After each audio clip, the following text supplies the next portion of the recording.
नमस्कार दोस्तों, आप सभी का स्वागत है हमारे YouTube चैनल BCS अकेडमी पर। और आज की इस वीडियो में हम नीट IIT से संबंधित टॉपिक लेकर आए हैं। इस वीडियो में आप देखेंगे व्हीटस्टोन सेतु, मीटर सेतु तथा विभव मापी। इन तीनों टॉपिक के बारे में यहाँ पर हम डिटेल से बारीकी से अध्ययन करेंगे। साथ में इन पर आधारित न्यूमेरिकल क्वेश्चंस भी यहाँ पर देखने वाले हैं, समझने वाले हैं। विद्यार्थी, यदि आप हमारे YouTube चैनल पर नए हैं तो चैनल को सब्सक्राइब कर लीजिए, साथ में बेल आइकन पे दबा दीजिए ताकि आपको आगे की वीडियोस के नोटिफिकेशन मिलते रहे। अब मैं इस वीडियो को स्टार्ट करता हूं। सबसे पहले हम बात करेंगे व्हीटस्टोन सेतु के बारे में। देखिए, व्हीटस्टोन सेतु एक वैज्ञानिक रहे हैं चार्ल्स व्हीटस्टोन। उनके द्वारा एक परिपथ का निर्माण किया गया और उस परिपथ की सहायता से हम अज्ञात प्रतिरोध की वैल्यू फाइंड आउट कर सकते हैं। देखिए, परिपथ क्या है? एक चतुर्भुज की चारों भुजाओं पर 4 रेजिस्टेंस जोड़े गए, उनमें से 3 ज्ञात प्रतिरोध तथा एक अज्ञात प्रतिरोध रहा और उन्हें एक बैटरी से एक धारा नियंत्रक से हम संयोजित कर देते हैं। चलिए, जो परिपथ है उसको मैं आपके सामने रख देता हूं। परिपथ किस प्रकार का होगा? यह हमारे पास में एक चतुर्भुज है और इसकी चारों भुजाओं पर 4 रेजिस्टेंस जुड़े हुए हैं। ये इस तरीके से हमने 4 रेजिस्टेंस दिखाए हैं।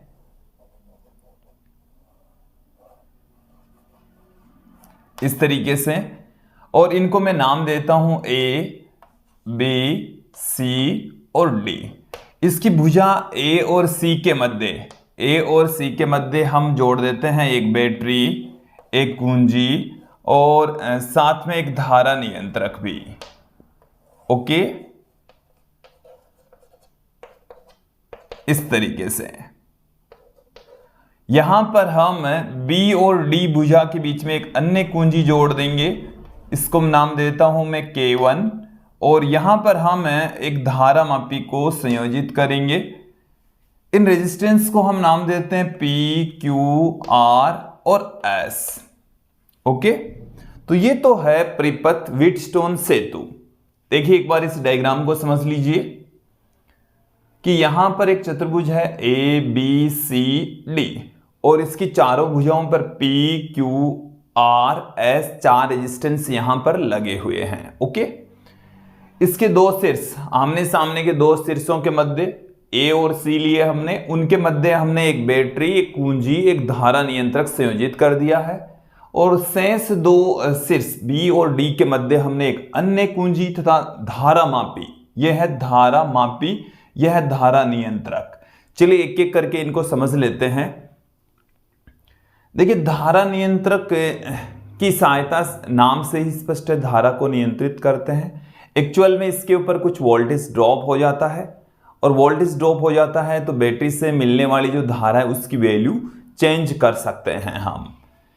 धारा मापी धारा का संसूचन करता है, धारा का पता लगाता है कि धारा बह रही है या नहीं बह रही। इसके साथ में यहां पर ये धारा की डायरेक्शन को भी रिप्रेजेंट करेगा। देखिए, ये धारा सामर्थ्य को रिप्रेजेंट करता है, धारा के मान को नहीं बताता। धारा का मापन करने के लिए हम एमीटर का प्रयोग करते हैं। धारा का संसूचन दिशा ज्ञात करने के लिए हम धारा मापी का प्रयोग करते हैं। ये उपकरण है, जो इसे वोल्टमीटर एमीटर होता है वैसे ही ये गैल्वेनोमीटर होता है, धारा मापी होता है। ओके, अब ये कैसे काम करता है? देखिए, इसके लिए हम समझते हैं कि यहां से ये जो बैटरी है, यहां से इसके द्वारा धारा दी जा रही है। इसके द्वारा दी जाने वाली धारा I बिंदु A पर, ये जो संधि बिंदु A है, यहां पर ये 2 टुकड़ों में टूट जाती है, I1 तथा I2। अब देखिए, ये जो धारा I1 है वो बिंदु B पर फिर से 2 टुकड़ों में टूट जाएगी। इसका एक हिस्सा इधर से, इसका एक हिस्सा इधर से। जैसे मैं यहां पर कंसीडर कर लूं कि यहां से तो बह रही है I3, तो यहां से कितनी बहेगी? I1 माइनस I3 बहेगी, क्योंकि I1 इधर से आ रही थी, I3 इधर चलेगी तो I1 माइनस I3। इधर से आ रही है I3, इधर से आ रही है I2, तो इधर से जा रही है I2 प्लस I3। और यहां पर ये दोनों धाराएं आपस में मिलकर फिर से क्या बना लेगी? I1 प्लस I2, जो कि हमने किसके इक्वल लिया है? I के इक्वल लिया है। ये चीजें क्लियर हो जानी चाहिए। अब देखिए, कोई जरूरी नहीं है कि भाई ये जो I3 है वो B से D की ओर ही जाए। ये भी तो हो सकता था कि भाई यहां से जो I2 आ रही है उसका एक हिस्सा इधर जा सकता था। अब वो डिपेंड करता है बिंदु B और D के विभव पर। बिंदु B और D के विभव पर डिपेंड करेगा कि धारा B से D की ओर प्रवाहित होगी या D से B की ओर प्रवाहित होगी या धारा प्रवाहित ही नहीं होगी। ओके, चलिए मैं यहां पर कुछ कंडीशंस आपके सामने रख देता हूं कि हमारे पास में पहली कंडीशन है कि यदि हम कंसीडर कर लें बिंदु B का जो विभव है वो D के विभव से अधिक है, इस पॉइंट का जो पोटेंशियल है इससे ज्यादा है, तो देखिए धारा का प्रवाह उच्च विभव से निम्न विभव की ओर होगा। तो B से D की ओर धारा बहेगी। बिंदु B का विभव ज्यादा है, बिंदु D का विभव कम है, तो धारा का प्रवाह किधर से किधर की ओर होगा? B से D की ओर होगा। मैं यहां पर पुट कर देता हूं, तो धारा की डायरेक्शन क्या होगी? B से D की ओर, B से D की ओर धारा प्रवाहित होगी। और जो धारा मापी आप लेकर चल रहे हैं उस धारा मापी में भी एक तरफ विक्षेप आएगा। जी में क्या आएगा? एक तरफ विक्षेप आएगा। धारा मापी में एक तरफ विक्षेप देगा क्योंकि धारा प्रवाहित होगी तो इसमें विक्षेप आएगा। ओके, फिर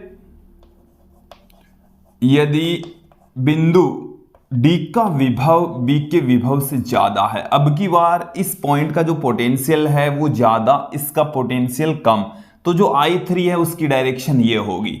I3 नीचे से ऊपर की ओर जाएगी, मतलब यहां से जो धारा है उसकी डायरेक्शन D से B की ओर होगी, D से B की ओर होगी। और धारा मापी में दूसरी तरफ विक्षेप आएगा। पहले जिधर विक्षेप आ रहा था उसकी अपोजिट डायरेक्शन में, क्योंकि पहले तो धारा B से D की ओर बह रही थी, अब D से B की ओर जा रही है, अपोजिट डायरेक्शन में जा रही है, तो धारा मापी में भी अपोजिट डायरेक्शन में ही विक्षेप मिलेगा। ओके, फिर तीसरी वाली जो कंडीशन है वो क्या है कि बिंदु B और D का विभव बराबर हो जाए। यदि बिंदु B और D का विभव क्या हो जाए? बराबर, सेम।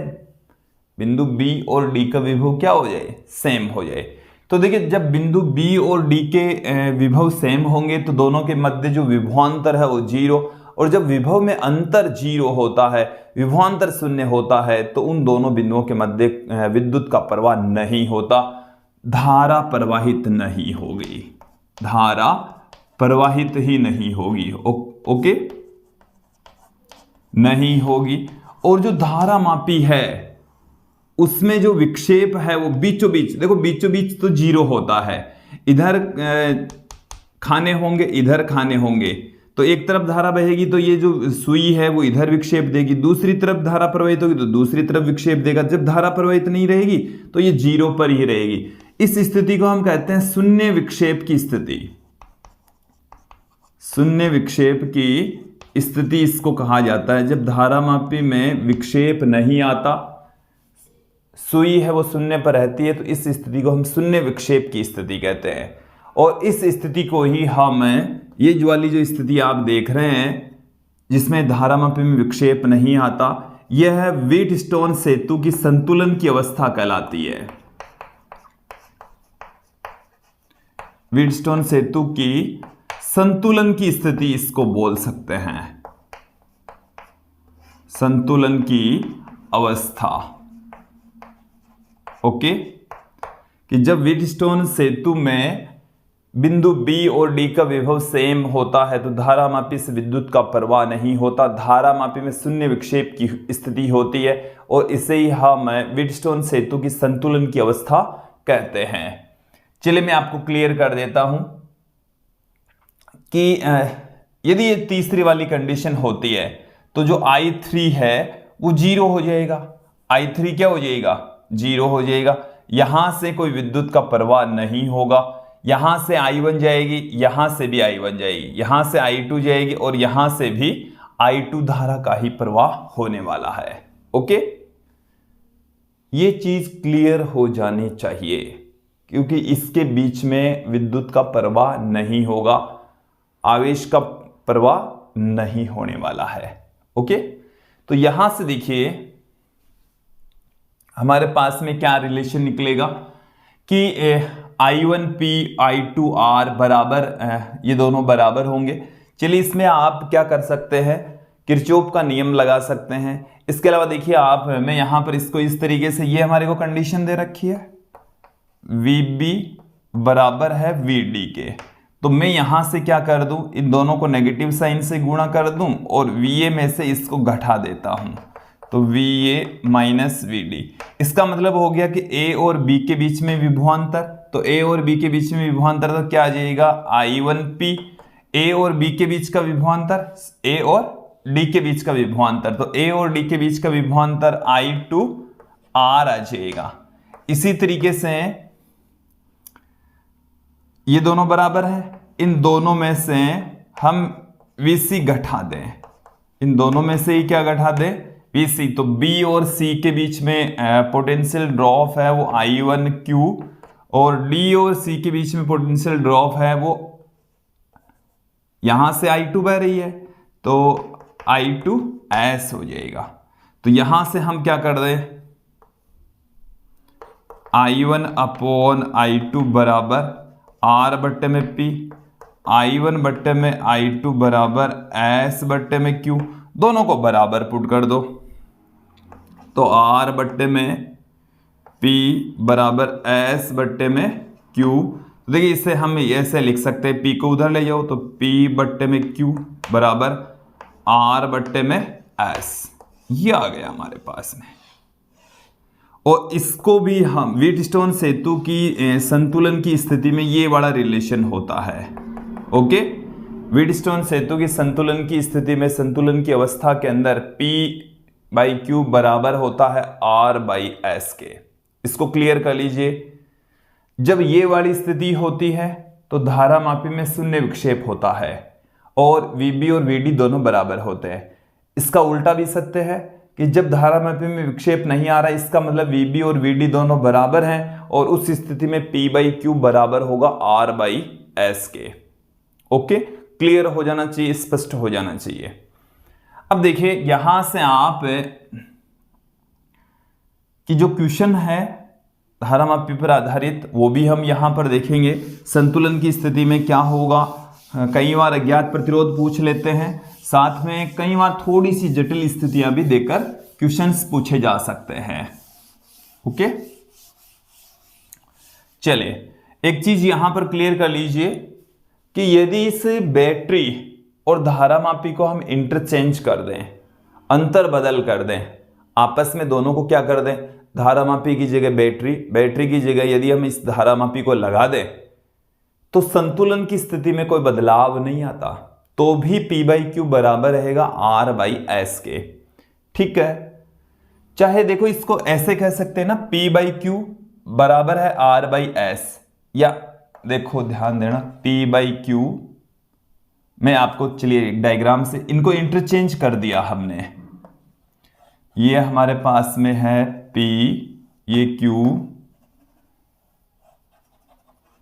ये P है, ये Q है, ये R है, ये S है। हमने इन दोनों सिरों के बीच में यहां पर लगा रखी थी बैटरी, तो बैटरी की जगह हमने लगा दिया धारामापी, बैटरी की जगह तो क्या लगा दिया धारामापी, और धारामापी की जगह हम क्या लगा देते हैं, बैटरी लगा देते हैं। धारामापी की जगह हम क्या लगा देते हैं, बैटरी लगा देते हैं। तो भी देखिए अब वैसा का वैसा ही सर्किट है, कोई डिफरेंस नहीं है। इन दोनों के बीच में ये जुड़े हुए हैं, इन दोनों के बीच में ये जुड़े हुए हैं। ठीक है, तो यहां पर आप ध्यान दें कि संतुलन की स्थिति में दिस बाई दिस, अब की बार क्या आएगा, P बट्टे में R बराबर Q बट्टे में S। तो इसे आप ऐसे भी तो लिख सकते हैं, P/Q, इसको इधर ले आओ, इसको उधर ले जाओ। तो जब किसी धारामापी और बैटरी को हम इंटरचेंज कर दें तो व्हीटस्टोन सेतु की संतुलन की स्थिति में कोई बदलाव नहीं आता, कोई फर्क नहीं पड़ता। ओके, तो मुझे उम्मीद है आपको यहां तक क्लियर हो गया होगा। अब इनके ऊपर आधारित जो क्वेश्चंस हैं वो कैसे पूछे जाते हैं वो देखिए कि आपको रेजिस्टेंस यहां पर मिलेंगे। यहां पर क्या मिलने वाले हैं कि आपको ऐसे दिया जाएगा कि जैसे मान लीजिए कि ये आपके पास में है 2 ओम, यह है 10 ओम, और यह है 5 ओम, और यह है 25 ओम। तो धारामापी से प्रवाहित धारा क्या होगी? धारामापी से प्रवाहित धारा की वैल्यू क्या होगी? ठीक है, या धारामापी में किधर विक्षेप आएगा? तो देखिए मैं आपको बता दूं कि इन दोनों का अनुपात और इन दोनों का अनुपात क्या है? बराबर है। देखो यहां पर P/Q बराबर है R/S के, अतः धारामापी से विद्युत का प्रवाह नहीं होगा। ठीक है, कई बार क्वेश्चन ऐसे कर लेते हैं कि जैसे मान लीजिए कि यहां पर दे दिया 20 ओम, क्या दे दिया? 20 ओम, और यहां से एक रेजिस्टेंस और जोड़ दिया, ये जोड़ दिया जैसे अक्स, क्या जोड़ दिया? अक्स जोड़ दिया। अब बताइए कि संतुलन की स्थिति में इस अक्स की वैल्यू क्या होगी? तो देखिए संतुलन की स्थिति में 2/में इसको मैं कह दूं, क्यू कह दूं, 2/Q बराबर 5/25, 5/25। तो यहां से Q बराबर कितना आ गया? 2 गुणा 25/5, 10 ओम आ गया। तो इसका मतलब हो गया कि इन दोनों का जो परिणामी है वो 10 ओम आना चाहिए, और ये दोनों कौन से क्रम में है? समांतर क्रम में। तो 1/Q बराबर 1/20 प्लस 1/में अक्स। तो अक्स की वैल्यू हमें फाइंड आउट करनी है। 1/Q माइनस 1/20, एक Q की वैल्यू कितनी है? 10, लघुत्तम कितना आ गया? 20 आ गया। 2 माइनस 1, 1/20 आ गया, 1/20। तो यहां से अक्स बराबर कितना आ गया? 20 ओम आ गया। अक्स बराबर कितना आ गया? 20 ओम।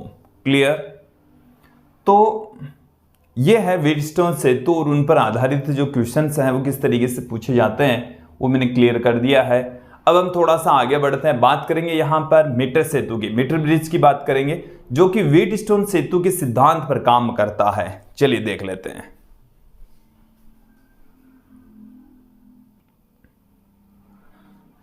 मीटर सेतु की ओर बढ़ते हैं। देखिए सबसे पहले तो मीटर सेतु किस सिद्धांत पर काम करता है?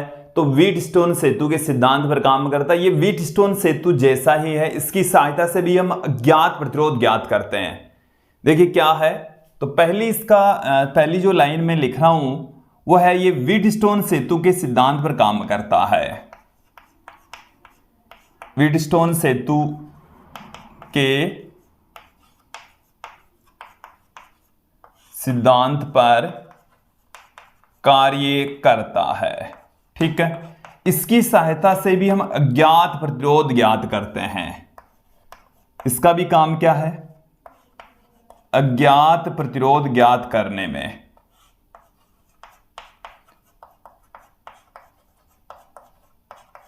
अज्ञात प्रतिरोध की वैल्यू फाइंड आउट करते हैं। ठीक है, अब यहां पर हम देखेंगे कि होता कैसा है, इसकी बनावट किस प्रकार की होती है। तो देखिए यहां पर एक लकड़ी का बोर्ड होता है, ये मैं आपके सामने बना रहा हूं। ये लकड़ी का बोर्ड है, इसकी लंबाई लगभग 1 मीटर होती है। इसके ऊपर 2 तांबे की पत्तियां, 2 तांबे की पत्ती लगी होगी एल आकार की। 2 पत्तियां तो कैसी होगी? उनका आकार होगा एल टाइप। उनका आकार कैसा होगा? एल टाइप में होगा, ऐसे। और बीच में मध्य भाग में एक सीधी पत्ती लगी होगी, ऐसे। ये तीनों ही जो पत्तियां हमने दिखाई है, ये जो पत्तियां है ये तांबे की है, ये भी तांबे की है और ये भी तांबे की है। ये लकड़ी के बोर्ड पर लगी हुई है, मोटी होती है। मोटी क्यों होती है? तांबे की क्यों होती है? इनका रीजन हम ढूंढेंगे। अब इन एल आकार की पत्तियों के मध्य यहां पर हम एक तार जोड़ देते हैं। यहां पर ये 1 मीटर लंबा तार होता है, इसको नाम देते हैं हम ए, इसको नाम देते हैं सी। ये जो तार है एसी है, तार एसी, ये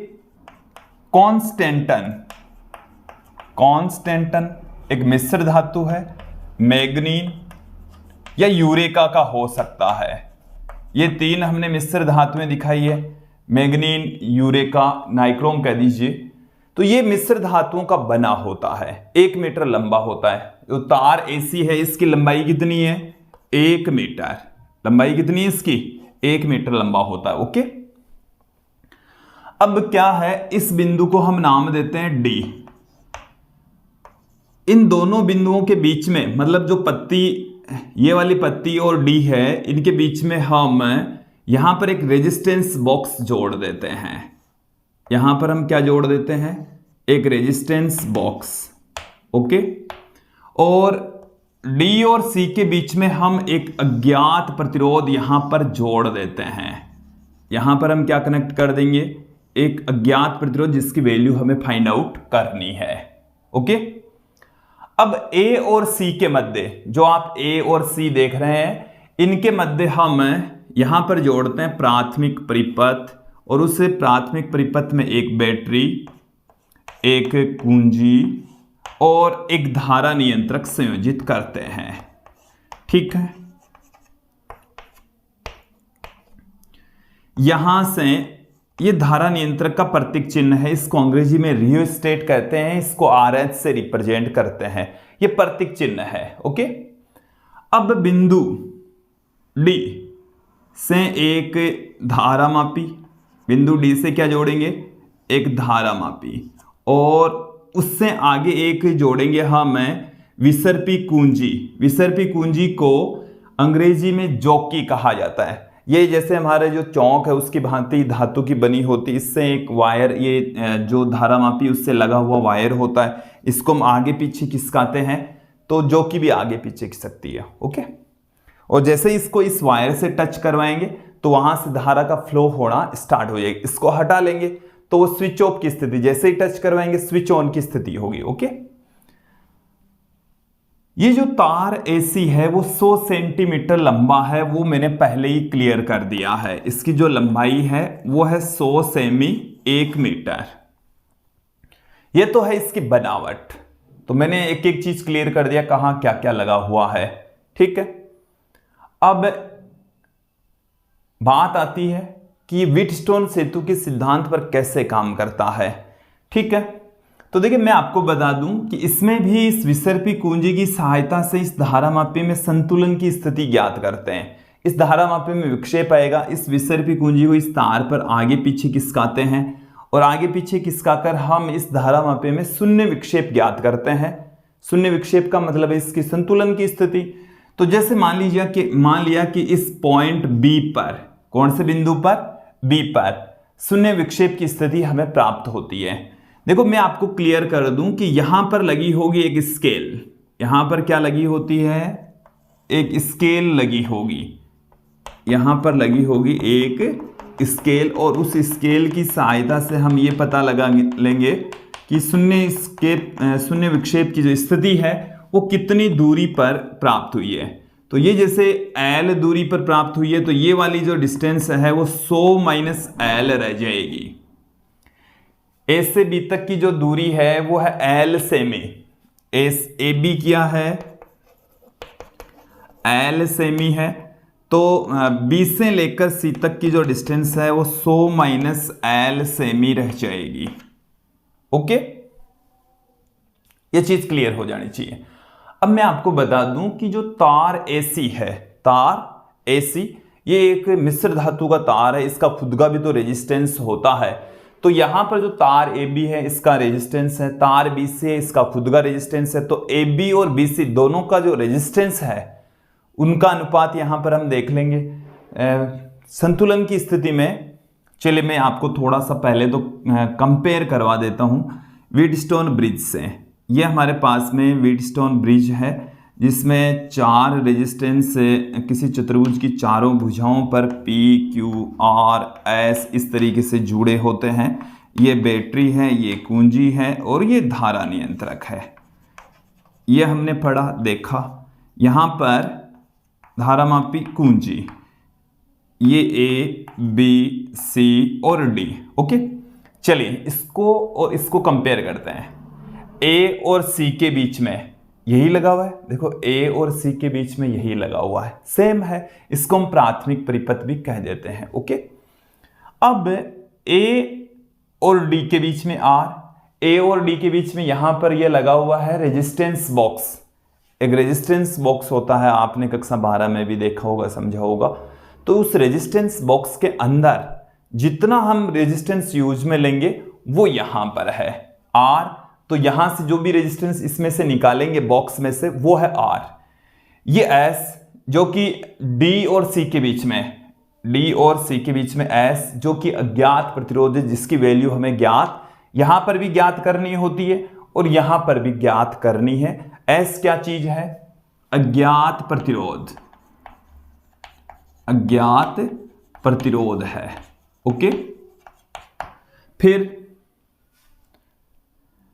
P और Q, A से B तक की जो डिस्टेंस है, A से B तक की डिस्टेंस में ये जो वायर आप देख रहे हैं मैग्नीन कॉन्स्टेंटन वाला, ये वाला जो वायर है, इसका जो रेजिस्टेंस है वही क्या है? P। तार AB का प्रतिरोध ही क्या है? P। तार BC का प्रतिरोध है वो क्या है? Q।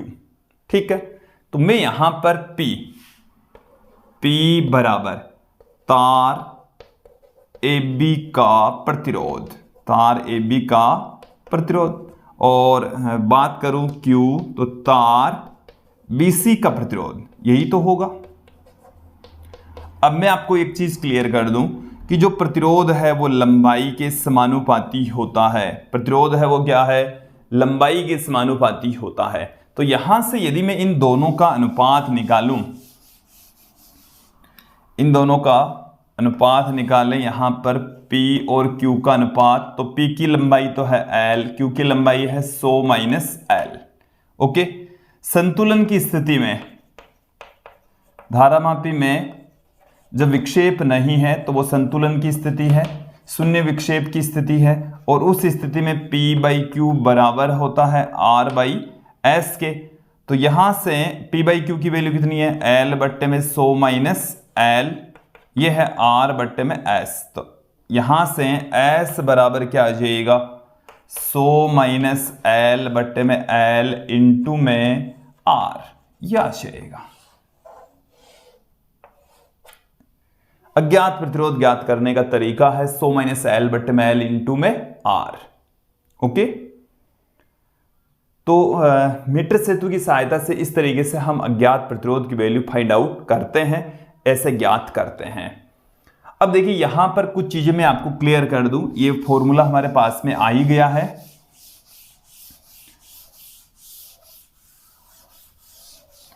देखिए एक तो है कि जो तार AC है, ये मिश्र धातुओं का क्यों यूज में लेते हैं? तो ये इसलिए यूज में लेते हैं ताकि बहुत अधिक देर तक भी यदि इसमें से विद्युत का प्रवाह होता है, धारा का जब प्रवाह होता है तो उसमें ऊर्जा यहाँ पर क्रिएट होगी, तार गर्म हो जाएगा तो रेजिस्टेंस बदल सकता है, रेजिस्टेंस बदल सकता है। लेकिन इसको मिश्र धातु का लेने से, जो मिश्र धातु मैंने आपको बताई मैग्नीन कॉन्स्टेंटन, तो उनका प्रतिरोधकता तो उनकी होती है उच्च, उनकी प्रतिरोधकता तो क्या होती है? उच्च, प्रतिरोधकता तो उच्च होती है, लेकिन जो प्रतिरोध ताप गुणांक होता है वो निम्न होता है। इसका मतलब है कि इसके रेजिस्टेंस के ऊपर ताप का बहुत कम प्रभाव पड़ता है। अल्फा यदि बहुत कम है तो उस पदार्थ के ऊपर ताप का कोई प्रभाव नहीं पड़ता। जब इसमें से धारा प्रवाहित होती है तो गर्म नहीं होता, और गर्म नहीं होगा तो उसका रेजिस्टेंस नहीं बदलेगा।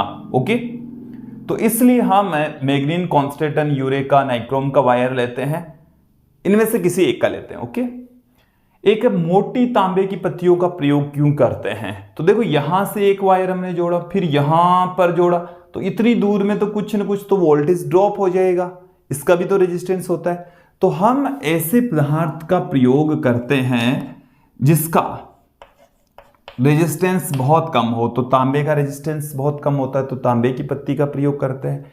इसके अलावा इसको मोटा लेते हैं ताकि इसका रेजिस्टेंस क्या रहे? कम। तो देखो एक का मान जितना ज्यादा होगा, अनुप्रस्थ काट क्षेत्रफल जितना ज्यादा होगा, रेजिस्टेंस उसका उतना ही कम होगा।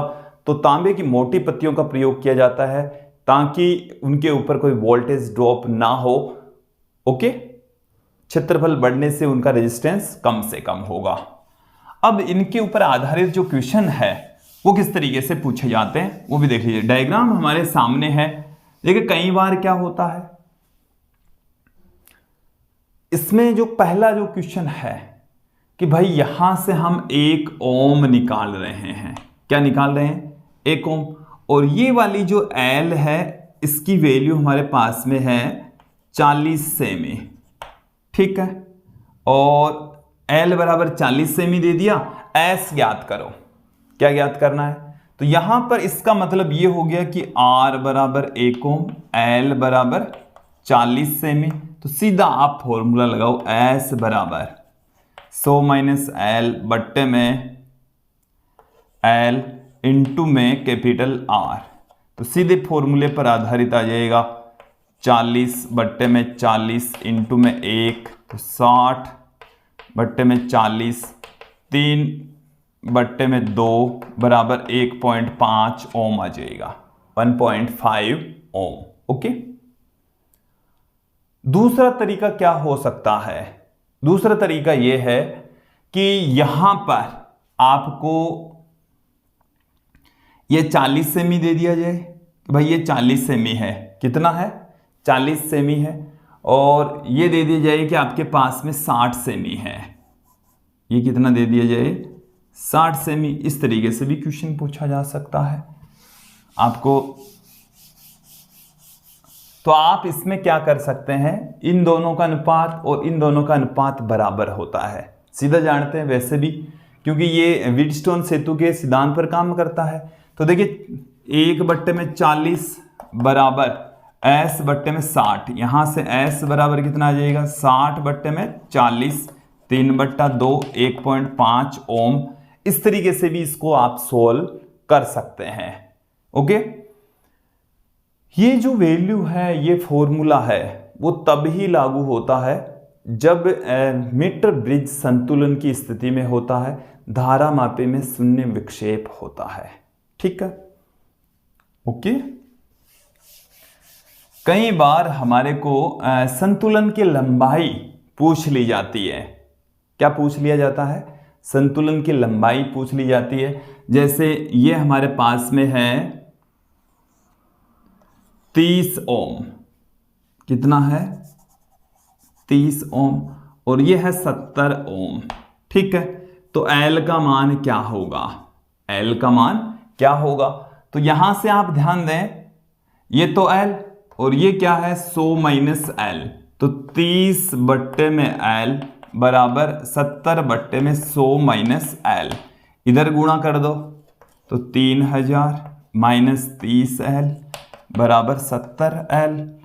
तो 100L बराबर आ गया 3000, L बराबर आ गया है 30 सेमी। ठीक है। ए से बी तक की जो लेंथ है वो 30 सेमी होगी। ओके। तो मीटर सेतु पर सीधे सिंपल से क्वेश्चन पूछे जाएंगे। यदि आपको इसका कॉन्सेप्ट क्लियर हो गया तो कहीं कोई दिक्कत नहीं आने वाली। अब हम थोड़ा सा आगे बढ़ते हैं। विभवमापी पोटेंशियोमीटर। पोटेंशियोमीटर को देखेंगे।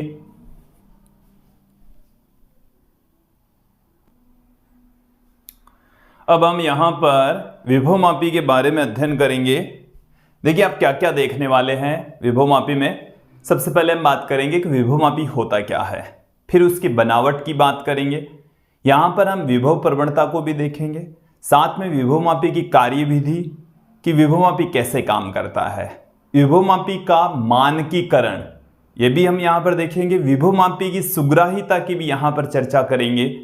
विभवमापी को वोल्टमीटर से कंपेयर करेंगे। साथ में हम यहां पर देखेंगे विभवमापी के कुछ अनुप्रयोग। तो ये जो टॉपिक है वो काफी महत्वपूर्ण टॉपिक है, इसमें बहुत सारी चीजें इंक्लूड है। साथ में इन पर आधारित कुछ क्वेश्चंस भी यहां पर हम देखने वाले हैं। तो एक एक करके इन सभी बिंदुओं को देखेंगे। सबसे पहले तो हम बात करते हैं कि विभवमापी होता क्या है, ये किस काम में आता है। तो देखिए विभवमापी की सहायता से हम विद्युत वाहक बल, किसी सेल का विद्युत वाहक बल या किन्हीं दो बिंदुओं के मध्य का विभवांतर ज्ञात कर सकते हैं। तो परिशुद्धता के साथ में ज्ञात करते हैं। तो इसका ऐसा उपकरण जिसकी सहायता से सेल का विद्युत वाहक बल, सेल का विद्युत वाहक बल ज्ञात कर सकते हैं, या हम क्या कर सकते हैं, दो बिंदुओं के मध्य का विभवांतर ज्ञात कर सकते हैं। यह शुद्धता के साथ में ज्ञात करते हैं। ओके, फिर मैं यहां पर बात करता हूं इसकी बनावट की, ये किस प्रकार से होता है। इसमें भी एक लकड़ी का बोर्ड होता है और उस लकड़ी के बोर्ड पर ये हमारे पास में एक लकड़ी का बोर्ड है इस तरीके से, और यहां से एक वायर, 1 मीटर लंबा वायर होता है इस तरीके से, 1 मीटर लंबे वायर जैसे मैंने चित्र में दिखाए हैं इस तरीके से मौजूद होते हैं, तने हुए होंगे। ओके, ये मैंने इतने ही दिखाए हैं, लेकिन जो व्यवहारिक रूप में जो पोटेंशियोमीटर होता है उसमें ज़्यादा भी हो सकता है। अब देखो इस चीज़ को क्लियर कर लीजिए कि यहां पर ये जो वायर लगा होता है वो मीटर सेतु में जिसका होता है, मीटर सेतु में मोस्टली कांस्टेंटन का होता है। यहां पर जो तार होगा, जो मैंने तार दिखाया है इस तरीके से, ये जो तार है वो किसका हो सकता है, मैग्नीन का हो सकता है। कांस्टेंटन, कांस्टेंटन ये मिश्र धातुएं हैं, यूरेका या नाइक्रोम का हो सकता है। इन तारों का ही प्रयोग क्यों करते हैं कि भाई यही तार क्यों लेते हैं, इसके पीछे रीजन, तो इसके पीछे रीजन है कि इनकी प्रतिरोधकता उच्च, इनकी प्रतिरोधकता क्या होती है, उच्च, और प्रतिरोध ताप गुणांक होता है निम्न। ऐसा होने से क्या होता है, क्योंकि इनके ऊपर प्रतिरोध ताप गुणांक निम्न होने का मतलब है इनके ऊपर ताप का कोई प्रभाव नहीं पड़ता। ताप में वृद्धि करने पर भी इनके प्रतिरोध पर ज़्यादा इफेक्ट नहीं पड़ता, क्योंकि इनकी प्रतिरोधकता उच्च होने से ये गर्म होगा तो इनकी जो प्रतिरोध की वैल्यू है चेंज हो जाएगी, बट इनका अल्फा बहुत कम होने के कारण से इनका प्रतिरोध चेंज नहीं होता। इसलिए हम मैग्नीन, कांस्टेंटन, यूरेका, नाइक्रोम में से किसी एक मिश्र धातु का हम वायर यूज में ले लेते हैं। ठीक है, बात करते हैं इस जो वायर है इसकी लेंथ कितनी होती है। तो देखिए इसकी जो लेंथ है वो 6 से 12 मीटर के मध्य की होती है। इस वायर की लेंथ क्या होती है, 6 से 12 मीटर। कई जगह पर 6 से, मैंने यहाँ पर 6 मीटर दिखाई है, क्योंकि यहाँ से यहाँ तक 1 मीटर, 2 मीटर, 3, 4, 5, 6 मीटर। ओके, तो लेबोरेटरी के अंदर जो सामान्यतः कक्षा 12 में आपने देखा होगा उसमें ये जो वायर था वो 10 मीटर लंबा था। ओके, इस वायर की जो मोटाई है वो एक समान, मोटाई क्या होती है, एक समान। इट मीन्स इसका जो अनुप्रस्थ काट क्षेत्रफल है वो एक समान होता है। ये तो इस वायर की बात हुई जो कि इस तरीके से 1-1 मीटर लंबे टुकड़ों के रूप में ये जुड़ा होता है। इसका ये वाला जो सिरा है इसको A, इस वाले सिरे को हम C कह देते हैं। इन दोनों सिरों के मध्य हम एक बैटरी, एक कुंजी और एक धारा नियंत्रक संयोजित कर देते हैं। ठीक है, इस वाले परिपथ को हम कहते हैं प्राथमिक परिपथ। इस वाले परिपथ को क्या कहा जाता है, प्राथमिक परिपथ कहा जाता है, जिसमें एक बैटरी, कुंजी, धारा नियंत्रक ये सब कुछ जुड़ा होता है और जो कि जो विभव मापी है उसके दोनों सिरों पर कनेक्ट होगा।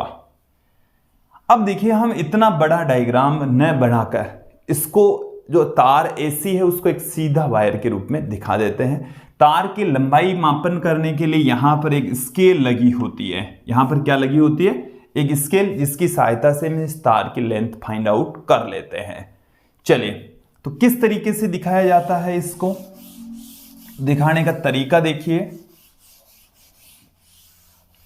कैसे दिखाते हैं। जो तार मैंने दिखाया 6 से 12 मीटर लंबा, उस तार को ऐसे दिखाते हैं। ये A है और ये C है। ये जो तार है वो एक्चुअल में तो इस तरीके से है, लेकिन उसको सीधा ही करके हमने दिखा दिया है। इस तार AC के सिरों के ऊपर हम एक बैटरी, एक कुंजी और एक धारा नियंत्रक यहां पर संयोजित कर देते हैं। ये धारा नियंत्रक है, ये कुंजी है और ये है बैटरी। प्राथमिक परिपथ में लगी हुई बैटरी को EP से या केवल इस तरीके के E से हम पुट कर देंगे। एक ही तरीका यूज में लेंगे। इस परिपथ को कहा जाता है प्राथमिक परिपथ। इसे क्या कहा जाता है, प्राथमिक परिपथ कहा जाता है। ओके, इसे हम क्या कहते हैं, प्राथमिक परिपथ कहते हैं। प्राइमरी सर्किट इसको कहा जाता है। फिर A से ही हम एक अन्य बैटरी और उसके साथ में आप चाहें तो कुंजी, अन्यथा धारामापी अवश्य ही होगा, और उससे एक विसर्पी कुंजी आप जोड़ देंगे। तो ये वाला जो सर्किट आप देख रहे हैं इसको हम कहते हैं द्वितीयक परिपथ। इसे क्या कहा जाता है? द्वितीयक परिपथ कहा जाता है। तो प्राथमिक परिपथ और द्वितीयक परिपथ क्या क्या होते हैं, इस चीज को आप क्लियर कर लीजिए। ठीक है, अब मैं बात करता हूं विभवमापी के सिद्धांत की।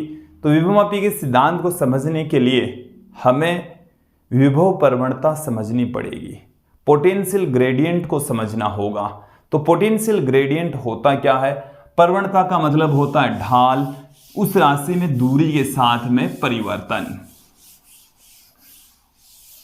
ठीक है, तो यहां पर अब हम समझ लेते हैं विभव प्रवणता, पोटेंशियल ग्रेडियंट, और इसको हम अक्ष से पुट करेंगे। किससे पुट करने वाले हैं? अक्ष से। और देखिए क्या होता है, पोटेंशियल अपॉन लेंथ,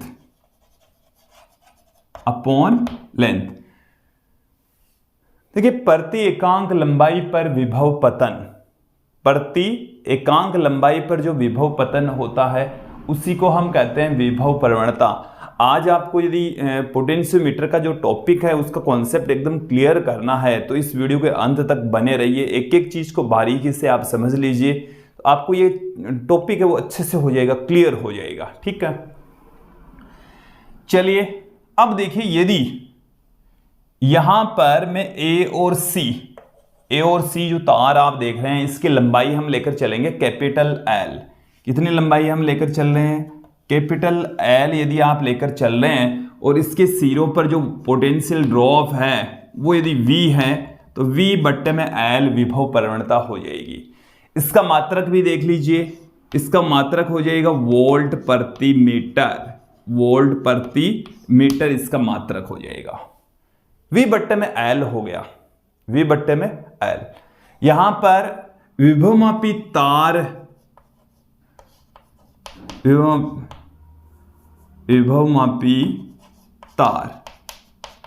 जो कि AC है, का प्रतिरोध यदि हम क्या लेकर चलें? Capital R।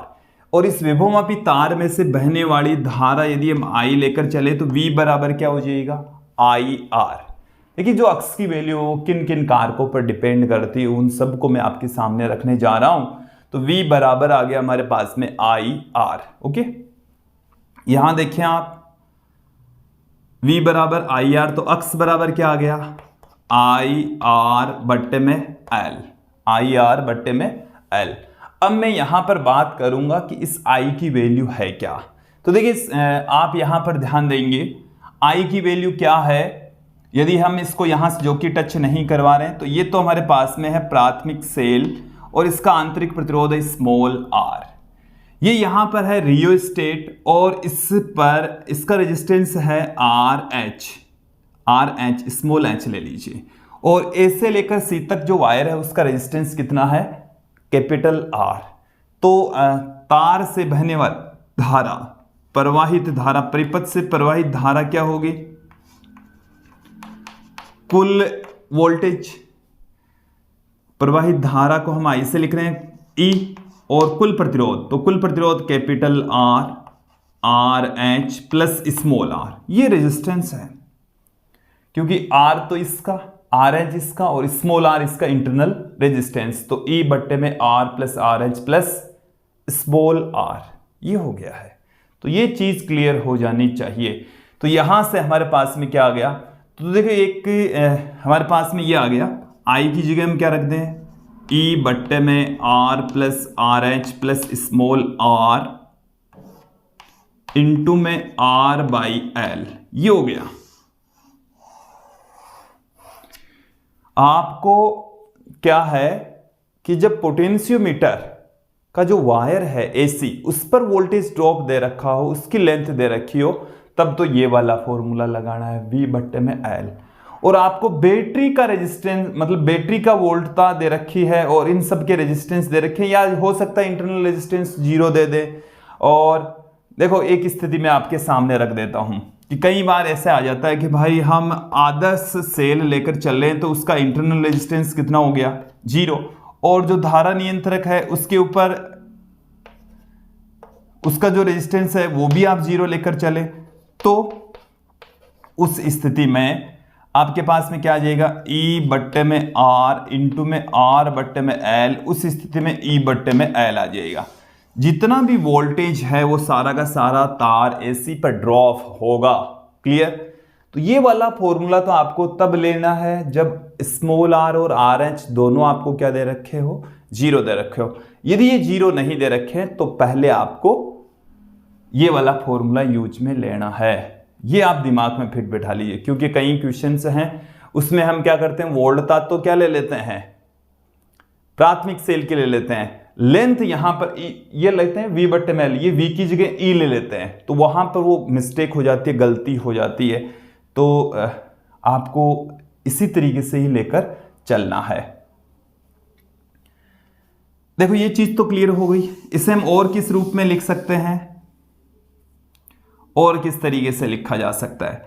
तो देखो यहां से R की जगह हम क्या लिख सकते हैं रो L अपॉन में A, तो अक्स बराबर क्या आ जाएगा I तो पढ़ा ही है, इसकी जगह रो L से L कट ही जाएगा बट्टे में A, तो I रो अपॉन में A, ये हो गया। इतनी चीज क्लियर हो जानी चाहिए। अब यहां पर बात करते हैं कि अक्स की जो वैल्यू है वो किन किन कारकों पर डिपेंड करती है, किन किन कारकों पर निर्भर करती है। तो यहां से सबसे पहले मैं बात करता हूं अक्स का मान किसके ऊपर डिपेंड करता है, लंबाई पर। जो आपने विभवमापी में तार यूज में लिया है उसकी लंबाई के व्युत्क्रमानुपाती होता है। लंबाई जितनी ज्यादा होगी विभव प्रवणता उतनी ही कम होगी। तो विभव प्रवणता का मान किस पर निर्भर कर रहा है, विभवमापी में प्रयुक्त तार की लंबाई पर। साथ में देखिए इसकी प्रतिरोधकता पर डिपेंड कर रहा है, इसके अनुप्रस्थ काट क्षेत्रफल, अनुप्रस्थ काट क्षेत्रफल को आप ऐसे भी लिख सकते हैं इसकी रेडियस की टर्म्स में। तो इन सभी कारकों पर डिपेंड कर रहा है।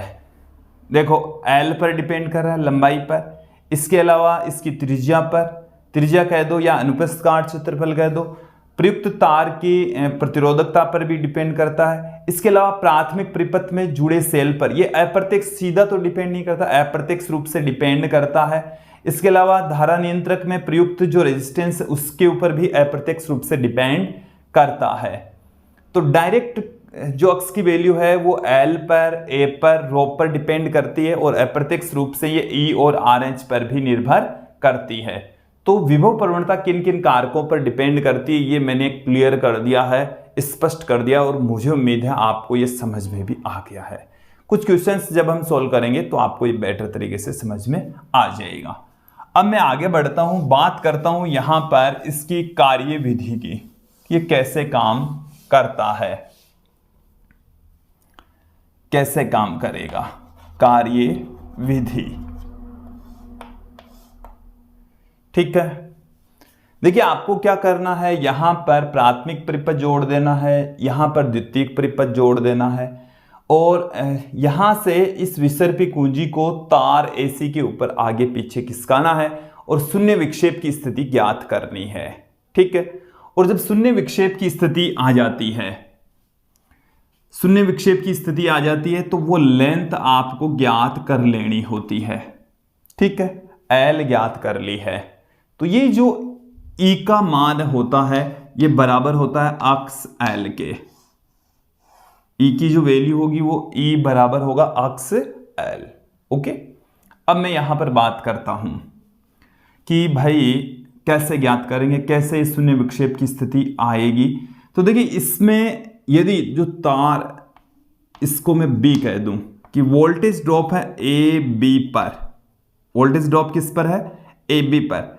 यदि देखो इसमें मैं तीन स्थितियां लेकर चल रहा हूं, ये J डैश कह दूं और इधर वाली स्थिति को हम J डबल डैश कह दें कि V, ये J डबल डैश वाली स्थिति है, VAB ज्यादा है E से, तो धारामापी में एक तरफ विक्षेप आएगा, इसका वोल्टेज ज़्यादा है, इस पर वोल्टेज ड्रॉप अधिक है, इस पर वोल्टेज ड्रॉप कम है, तो इसमें इधर से ऐसे धारा प्रवाहित होगी और ऐसे धारा प्रवाहित होगी, तो इसमें एक तरफ विक्षेप आएगा, धारामापी में एक तरफ विक्षेप।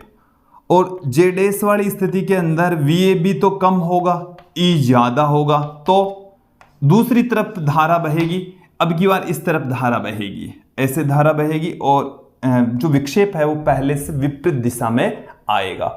और जब A और B पर जो वोल्टेज ड्रॉप है VAB ये बराबर हो जाता है इस बैटरी के विद्युत वाहक बल के, तो धारामापी में शून्य विक्षेप आएगा, धारामापी में शून्य विक्षेप की स्थिति पर यह काम करेगा, शून्य विक्षेप आएगा। और उस स्थिति में ही आपको ये लेंथ ज्ञात करनी है, वो लेंथ L आ जाएगी। तो पहले तो आप अक्ष ज्ञात कर लेंगे, यहां से इसको हटा देते हुए इससे अक्ष ज्ञात करेंगे, फिर आप इस सेल का विद्युत वाहक बल यहां से फाइंड आउट कर सकते हैं। तो ये यहां तक तो क्लियर हो गया होगा, स्पष्ट हो गया होगा, ठीक है। अब मैं यहां पर बात करूंगा विभवमापी की सुग्राहिता, विभवमापी की सुग्राहिता कि जो विभवमापी है उसकी सुग्राहिता क्या होती है।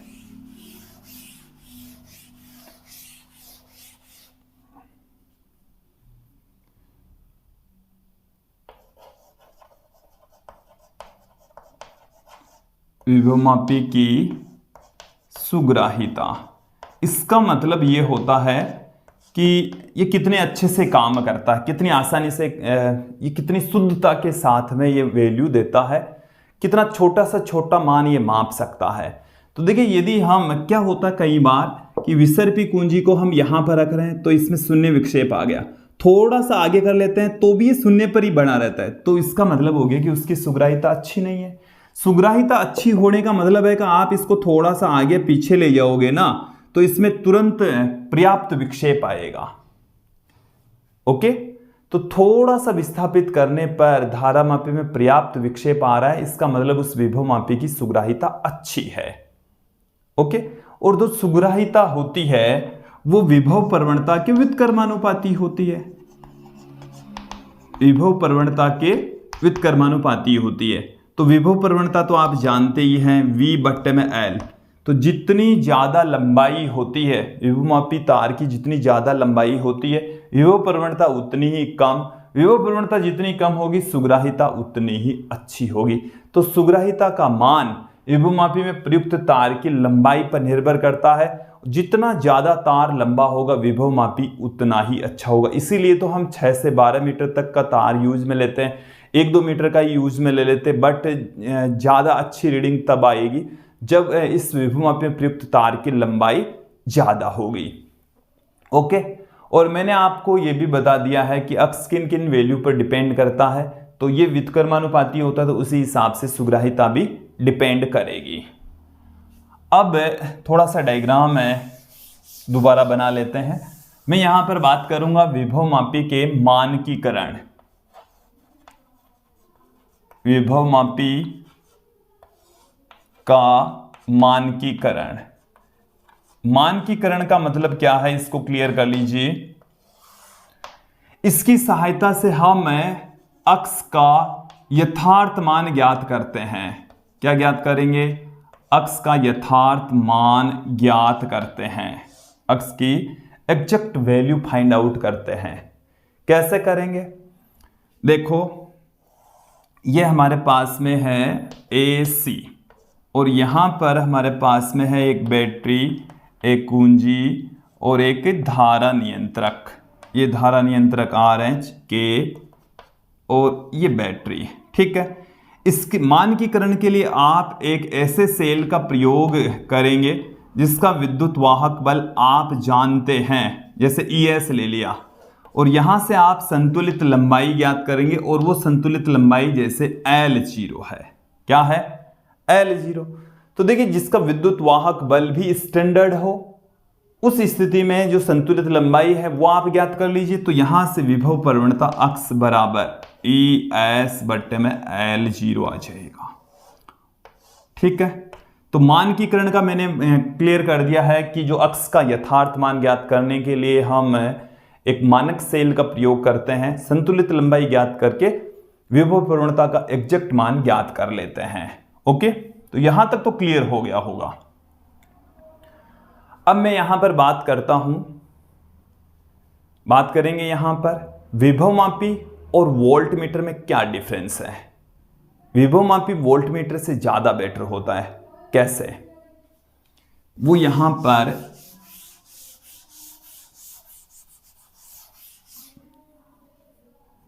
हम देख लेते हैं।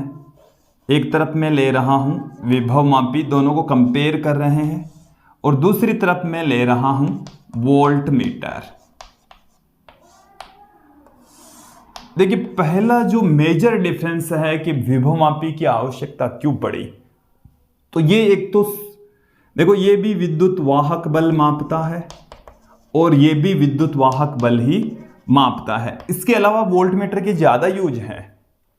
जो विभवमापी है इसके कम यूज हैं, जबकि वोल्टमीटर के बहुत तरीके से हम इनको अलग अलग तरीके से यूज में ले सकते हैं। एक तो यही इसमें डिफरेंस हो गया।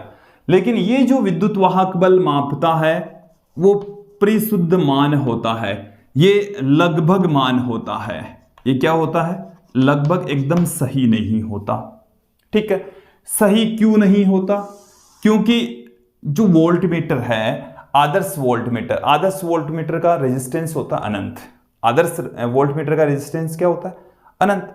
जबकि यहां पर जो वोल्टमीटर हम जो भी यूज में लेते हैं उसका प्रतिरोध है वो अनंत नहीं हो सकता। प्रतिरोध उच्च हो सकता है लेकिन परिमित होगा, उसका कुछ न कुछ मान होगा। ठीक है, उच्च लेकिन उसकी कुछ न कुछ वैल्यू होगी। ठीक है, तो ये आदर्श वोल्टमीटर की भांति तो काम ही नहीं करता। ठीक है, कुछ न कुछ रीडिंग ये गलत देगा, इसीलिए तो इसका जो ईएमएफ का मान है वो लगभग बराबर होगा, एकदम एग्जैक्ट नहीं हो सकता। लेकिन विभवमापी जब रीडिंग देता है तब इसका जो प्रतिरोध है वो कितना हो जाता है? अनंत। क्योंकि ये जो विभवमापी है ये शून्य विक्षेप की स्थिति पर काम करता है। कौन सी स्थिति पर काम करता है? शून्य विक्षेप की स्थिति पर काम करता है। ये विक्षेप की स्थिति पर एक तरफ विक्षेप, इसमें विक्षेप आना जरूरी है, इसमें विक्षेप आना जरूरी नहीं है, इसमें शून्य विक्षेप रहेगा। और जब शून्य विक्षेप रहता है तो धारा नहीं बहती है, और जब धारा का प्रवाह नहीं हो रहा इसका मतलब वहां पर रेजिस्टेंस अनंत है। रेजिस्टेंस कितना है? अनंत है। ओके, तो ये मैंने कुछ इनमें इस रीजन बता दिए हैं। हालांकि ये सुविधाजनक है, ये काफी सुविधाजनक है, छोटा होता है, आराम से इसमें रीडिंग ले सकते हैं। ये थोड़ा दुविधाजनक है, थोड़ा बड़ा भी होता है। ओके, तो ये इसमें मेजर जो डिफरेंस है। जब ये पाठ्यांक दे रहा होता है तो धारा को ग्रहण नहीं करता, धारा इसमें से प्रवाहित नहीं होती। ये धारा ग्रहण करता है, ये धारा को एक हिस्सा ग्रहण कर लेगा फिर रीडिंग देगा, क्योंकि ऐसे तो रीडिंग दे ही नहीं सकता वोल्टमीटर। ठीक है, तो ये यहां तक क्लियर हो गया होगा। अब मैं थोड़ा सा आगे बढ़ता हूं, बात यहां पर करेंगे विभवमापी के अनुप्रयोगों की। तो यहां पर विद्यार्थियों हम एनसीईआरटी की पाठ्यपुस्तक के अकॉर्डिंग दो अनुप्रयोग यहां पर लेकर चलेंगे। विभवमापी की सहायता से हम दो, वैसे तो विद्युत वाहक बल, विभवांतर, अज्ञात प्रतिरोध भी हम ज्ञात कर लेते हैं, प्रतिरोधों का तुलनात्मक अध्ययन हम कर लेते हैं, वोल्टमीटर और एमीटर का अंशांकन भी इसकी सहायता से किया जा सकता है। लेकिन हम यहाँ पर दो ही देखेंगे, एक तो किसी दिए गए प्राथमिक सेल का आंतरिक प्रतिरोध ज्ञात करना, साथ में हम दो सेलों के विद्युत वाहक बलों की तुलना यहाँ पर करेंगे। चलिए एक बार मैं इन सबको यहाँ से मिटा देता हूँ, फिर हम इनके अनुप्रयोग देखेंगे। अब हम आगे बढ़ते हैं, बात करेंगे दो प्राथमिक सेलों के विद्युत वाहक बलों की तुलना करना। या आपने कक्षा 12 में प्रैक्टिकल में भी किया होगा, यहां पर भी देख लीजिए कि हमारे पास में दो सेल हैं और दोनों ही प्राथमिक सेल है। उसमें हम लेक्लांसी और डेनियल सेल का प्रयोग करते हैं और उनका जो विद्युत वाहक बल है, ईएमएफ है, उनको हम कंपेयर यहां पर करेंगे। पहले हम सर्किट देख लेते हैं। ये हमारे पास में विभवमापी है, ये विभवमापी का तार है AC, ये A है, ये C है। इससे हम सबसे पहले प्राथमिक परिपथ संयोजित करेंगे जिसमें एक बैटरी, एक कुंजी और एक धारा नियंत्रक संयोजित होगा। जो प्राथमिक परिपथ है इसमें प्रयुक्त सेल का विद्युत वाहक बल E से ये K और ये RH। द्वितीयक परिपथ के अंदर हम दो प्राथमिक सेल यहां पर यूज में लेंगे और दोनों के ही पॉजिटिव सिरे हम A से जोड़ देंगे। दोनों के जो नेगेटिव सिरे हैं उसको हम एक द्विमार्गी कुंजी से संयोजित करेंगे। द्विमार्गी कुंजी के अंदर 3 टर्मिनल होते हैं। कितने टर्मिनल होते हैं? 3 टर्मिनल। जब हम इसमें डॉट डाल देंगे अक्ष में तो सेल E1 काम करेगा। जब Y में डॉट डाल देंगे तो सेल E2 काम करेगा। इसके मध्य वाले टर्मिनल से हम एक धारामापी और धारामापी से एक विसर्पी कुंजी, और जहां पर भी इसमें संतुलन की स्थिति आती है वो है बिंदु B। वो कौन सा बिंदु है? B। और उसकी A से हम लेंथ ज्ञात कर लेंगे। ठीक है, तो देखिए ये तो है सर्किट जिसमें प्राथमिक परिपथ में एक सेल, कुंजी, धारा नियंत्रक और द्वितीयक परिपथ में 2 प्राथमिक सेल और उनके नेगेटिव सिरे एक द्विमार्गी कुंजी से और द्विमार्गी कुंजी को धारामापी से और धारामापी को विसर्पी कुंजी से जोड़ देते हैं, कनेक्ट कर देते हैं। अब ये कैसे काम करता है? कैसे काम करता है? तो पहले कुंजी K को बंद करेंगे, फिर इसमें यहां पर डॉट डालेंगे। Y में नहीं डाले, अक्ष में डॉट डालेंगे। अक्ष में डॉट डालेंगे तो ये वाला सेल काम करेगा। कौन सा काम करेगा? E1 सेल काम करेगा। तो देखिए सबसे पहले तो इसमें क्या ज्ञात कर लेते हैं? विभव प्रवणता ज्ञात कर ली जाती है मानक सेल के द्वारा। क्या ज्ञात कर लेते हैं? विभव प्रवणता। ओके, फिर यहां पर अक्ष में जब डॉट डालेंगे फिर इस विसर्पी कुंजी को विभवमापी तार पर आगे पीछे खिसका कर संतुलन की स्थिति ज्ञात कर लेते हैं। तब प्राथमिक सेल का जो विद्युत वाहक बल है E1 बराबर अक्ष L1 आएगा। हम संतुलित लंबाई L1 नोट कर लेते हैं। तो ये तो क्लियर हो जाना चाहिए, E1 बराबर अक्ष L1। फिर हम यहां से डॉट हटाकर Y में डॉट डाल देंगे तो हमें संतुलित लंबाई है वो फिर से प्राप्त करनी है और वो हम कंसीडर कर लेते हैं भाई L2 हमें प्राप्त हुई। कितनी मिली? L2 मिली। तो इस स्थिति में जो दूसरे सेल का विद्युत वाहक बल है E2 अक्ष L2 के बराबर होगा। अब इनके विद्युत वाहक बलों की तुलना करने के लिए हम इनको डिवाइड कर देते हैं। तो अक्ष L1 बट्टे में अक्ष L2, तो E1 बट्टे में E2 बराबर क्या आ गया? L1 बट्टे में L2। तो ये क्लियर हो जाना चाहिए। दो सेलों के विद्युत वाहक बलों की तुलना करेंगे तो L1 बट्टे में L2 के बराबर आएगा। अब देखिए कई बार क्या होता है कि यहां पर दो सेल जोड़ देते हैं। देखिए 2 सेल किस तरीके से? ये हमारे पास में एक सेल है, ये हमारे पास में दूसरे सेल है। ये E1 इसका विद्युत वाहक बल, इसका विद्युत वाहक बल E2। यहां पर इनको विपरीत क्रम में जोड़ देते हैं। इनका विद्युत वाहक बल तो E1 E2 ये, यहां पर देखो प्लस माइनस, यहां पर प्लस माइनस माइनस प्लस है, उल्टे क्रम में विपरीत क्रम में जुड़े हुए हैं। तो इस स्थिति में इनके विद्युत वाहक बल, जैसे मान लीजिए कि इस अक्ष में जब डॉट डाला आपने, अक्ष में डॉट डाला तब संतुलित लंबाई आपको L1 मिलती है। तो यहां से E1 प्लस E2 बराबर क्या आ जाएगा? अक्ष L1। और जब अक्ष को हटाकर Y में डॉट डालते हैं तो E1 माइनस E2 बराबर आ जाएगा अक्ष L2। दोनों को हम डिवाइड कर देंगे तो E1 प्लस E2 बट्टे में E1 माइनस E2 बराबर L1 बट्टे में L2 ये आ जाएगा। ठीक है, इसे आप जब सोल्व करेंगे, तो E1 बट्टे में E2 बराबर आ जाएगा L1 प्लस L2 बट्टे में L1 माइनस L2, ऐसे भी पुट कर सकते हैं। Okay, clear. अब हम थोड़ा और आगे बढ़ेंगे। सेकंड एप्लीकेशन यहां पर हम लेकर चलेंगे। दूसरा अनुप्रयोग क्या है? प्राथमिक सेल का आंतरिक प्रतिरोध ज्ञात करना। यह भी आपने कक्षा 12 में एक्सपेरिमेंट किया होगा, समझ लीजिए। प्राथमिक सेल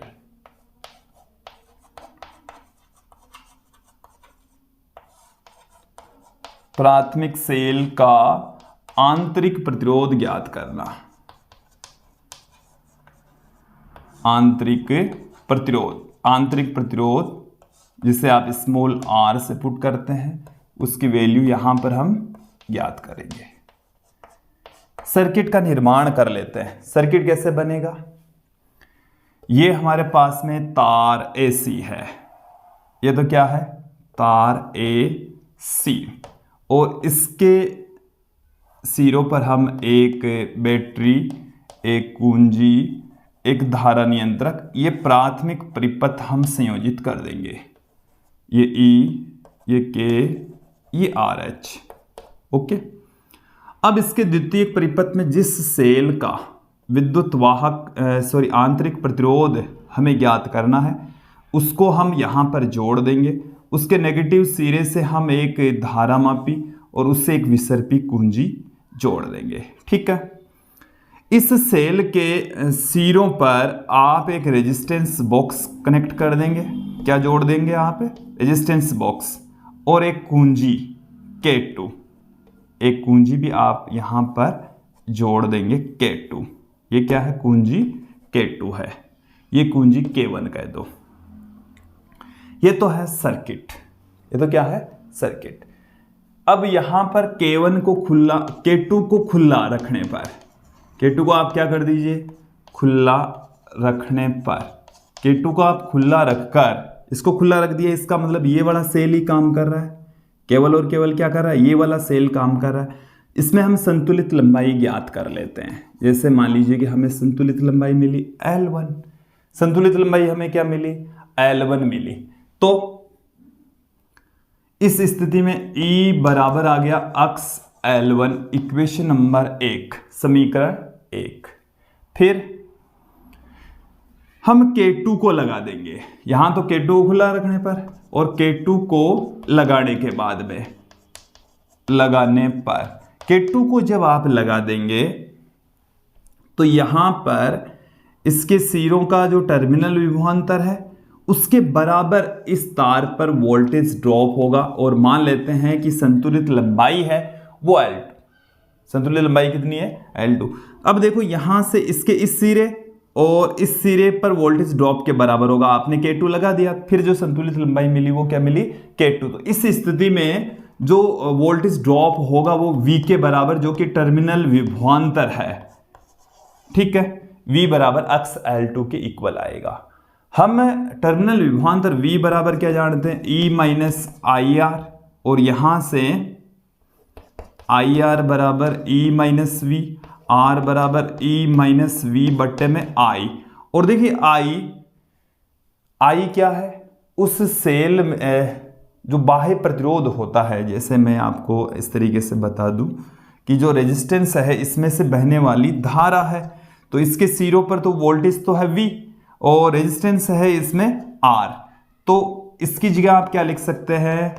V बट्टे में R लिख सकते हैं। हमारे पास में इनकी वैल्यू है। E की वैल्यू क्या है? अक्स L1। V की वैल्यू क्या है? अक्स L2। फिर V की वैल्यू अक्स L2 इंटू में कैपिटल R। तो यहां से स्मॉल r बराबर क्या निकल कर आया है? L1 माइनस L2 बट्टे में L2 इंटू में कैपिटल R। ये है। ओके। तो ये है किसी प्राथमिक सेल के आंतरिक प्रतिरोध को ज्ञात करने का एक छोटा सा सूत्र, और मुझे उम्मीद है यहां तक आपको क्लियर हो गया होगा, अच्छे से समझ में आ गया होगा। अब हम इन पर आधारित कुछ क्वेश्चंस यहां पर ले लेते हैं, उनको हम एक बार सोल्व करेंगे तो आप इनको बेटर तरीके से समझ पाएंगे।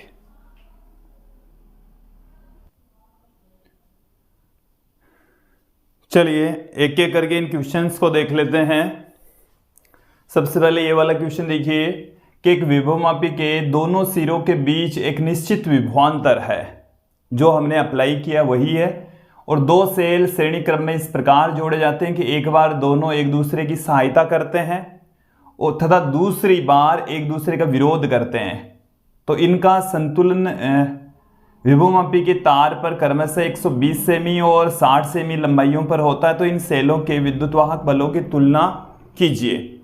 तो ऐसा हमने स्थिति आपको बताई भी है कि जब दोनों सेल सहायता कर रहे हैं तो वो इस तरीके से जुड़े हुए हैं, ठीक है, और दोनों एक दूसरे का विरोध कर रहे हैं तो वो इस तरीके से जुड़े हुए हैं। और जब इस तरीके से जुड़े होते हैं तब इनके विद्युत वाहक बलों की तुलना हमारे को करनी है। तो E1 plus E2 upon E1 minus E2 ये होता है L1 बट्टे में L2, और इनके विद्युत वाहक बलों को यहां से आप जब सोल्व करेंगे तो E1 बट्टा E2 बराबर L1 प्लस L2 बट्टे में L1 माइनस L2 होगा। तो 120 प्लस 60 बट्टे में 120 माइनस 60 180 बट्टे में 60 बराबर आ जाएगा 3:1। ओके, तो ये आपको समझ में आ जाना चाहिए। नेक्स्ट क्वेश्चन देखें।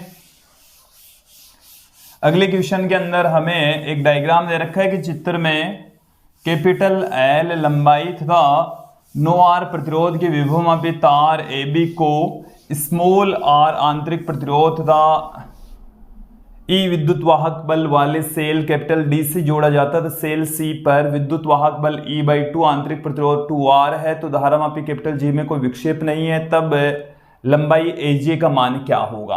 सबसे पहले तो हम विद्युत विभव प्रवणता ज्ञात कर लेते हैं। विभव प्रवणता अक्स बराबर क्या होती है, E बट्टे में capital R RH plus small r into में कैपिटल R बट्टे में L, ठीक है। तो यहां पर देखिए E का जो मान है वो E है, ये तो सेम है। फिर बट्टे में जो तार है विभवमापी में प्रयुक्त तार का प्रतिरोध है कैपिटल R जो कि 9R, RH दे नहीं रखा, स्मॉल r या R ही दे रखा है। कैपिटल R की वैल्यू 9R और लंबाई L। तो ये हमारे को कितना मिल चुका है, 9 बट्टे में 10, R से R तो कट जाएगा, E/L, 9 बट्टे में 10 E/L। ये तो अक्स की वैल्यू आ गई है। अब सेल C का विद्युत वाहक बल E/2 है, आंतरिक प्रतिरोध 2R है, धारामापी कैपिटल G में कोई विक्षेप नहीं है। तो AJ का मान क्या है, मतलब यहां से जो संतुलित लंबाई है वो हमें ज्ञात करनी है। जैसे इस सेल को जोड़ेंगे तो इसका विद्युत वाहक बल तो E/2 बराबर अक्स L, इस L की वैल्यू हमें ज्ञात करनी है। तो L बराबर क्या आ गया, E/2 अक्स, तो E बट्टे में 2 अक्स की वैल्यू क्या है 9 बट्टे में 10 E बट्टे में L। तो यहां से E से E तो कैंसिल हो गया, 10 बट्टे में 2 गुणा 9 L। तो यहां से ये कितना आ गया हमारे पास में 5 बट्टे में 9 L आ गया है। ये आएगी सर। देखो कईयों के माइंड में ये भी आता है क्या इसका इंटरनल रेजिस्टेंस 2R भी कोई इफेक्ट डालता है, तो नहीं। इसी तरीके से ये हम सोल्व करेंगे। और कई क्वेश्चंस के अंदर यहाँ पर 2R की बजाय एक रेजिस्टेंस और भी जोड़कर बता देते हैं, तो वहां पर क्या करते हैं हम थोड़ा कंफ्यूजन की स्थिति में पहुंच जाते हैं। तो ऐसा है कि इसका इंटरनल रेजिस्टेंस या यहाँ पर इसके श्रेणी क्रम में कोई रेजिस्टेंस जुड़ा हुआ है तो उसका यहाँ पर कोई इफेक्ट नहीं है, कोई प्रभाव नहीं है, उसको आप कैलकुलेशन में शामिल नहीं करेंगे, उसको नगण्य मानकर ही आपको अध्ययन करना है। ओके, तो विद्यार्थियों ये था आज का हमारा वीडियो जिसमें हमने मीटर सेतु, व्हीटस्टोन सेतु तथा पोटेंशियोमीटर तीनों को अच्छे से जाना समझा, और मुझे उम्मीद है आप लोगों को भी ये जो टॉपिक है वो अच्छे से समझ में आए होंगे। अब हम नेक्स्ट वीडियो में इस चैप्टर से रिलेटेड जो क्वेश्चन आंसर है वो देखेंगे, समझेंगे। आज के इस वीडियो में इतना ही, फिर मिलेंगे अगली वीडियो में जल्दी ही। आज के लिए इतना ही, धन्यवाद दोस्तों।